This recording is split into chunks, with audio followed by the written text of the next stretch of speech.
Абдулланың үйленуі және өлімі. Арадан жылжып жылдар өтті. Абдулла көркем мінезі мен жүріс-тұрысына сымбаты сай жігіт болды. Оған ынтық бойжеткендер де көбейе түсті. Жас жігіт мұны сезсе де білмеген сыңай танытып бақты. Баласының аяқтан аршағы жеткенін байқаған әке ұлына жар боларлық бойжеткенді қарастыра бастайды. Әбділмүтәліптің өмірлік тәжірибесі бұл істе де дұрыс таңдау жасауына себеп болды. Бәни Зухра тайпасының ақсақалы Уақып ибн Әбдіманаптың қызы Әминаны баласына лайық деп білген ол айттыра барады. Уақып Әбділмүтәліптің бұл өтінішін қуана қарсы алады.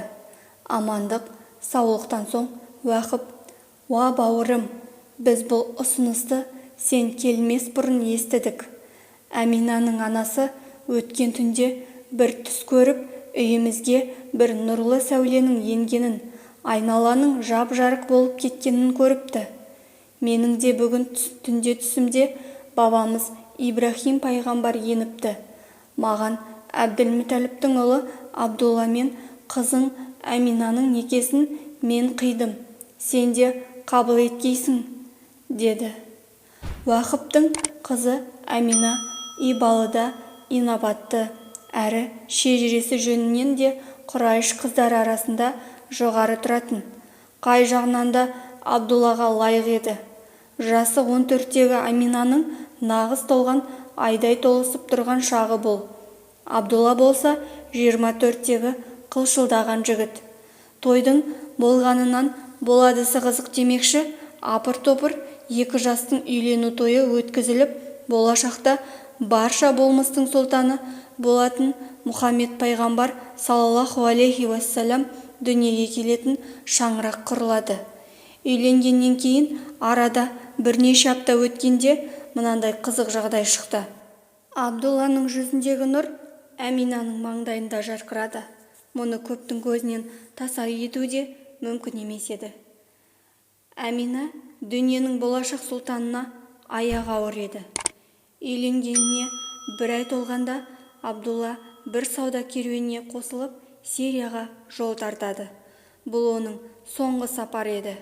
Араға айлар салып керуен елге оралғанда араларында Абдулла жоқ болатын. Тек оның қайтар жолда Мәдинада қатты сырқаттанып, жолға жарамайтын болған соң нағашыларының жанында қалғаны жайында суыт хабар жетеді. Мұны ести сала Әбділмүтәліп ұлы Харисті Мәдинаға жолдайды. Алайда өзгермес тағдыр тағы да өз дегенін істейді. Ағасы келгенге дейін Абдулла о дүниелік болады. Бақытты әкеге дүние сұлтаны боларлық ұлының нұр жүзін бір иіскеуде бұйырмайды.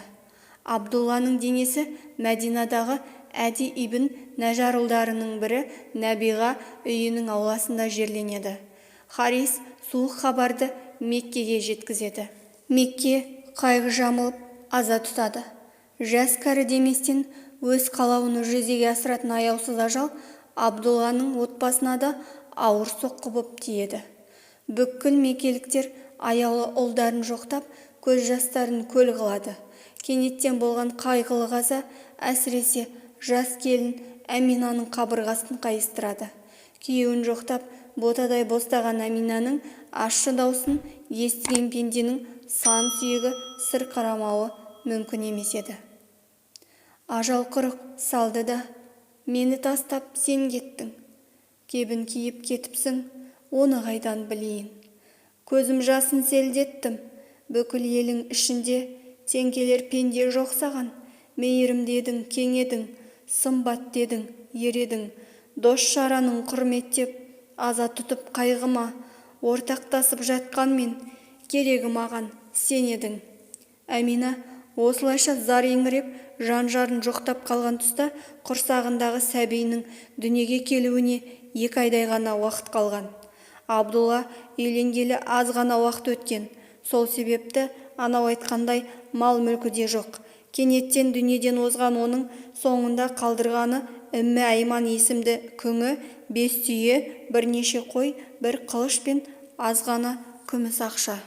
Ең маңызды мұрасы Алланың нәсібімен 2 дүниенің нұры болған қайырлы ұрпақ қалдырды.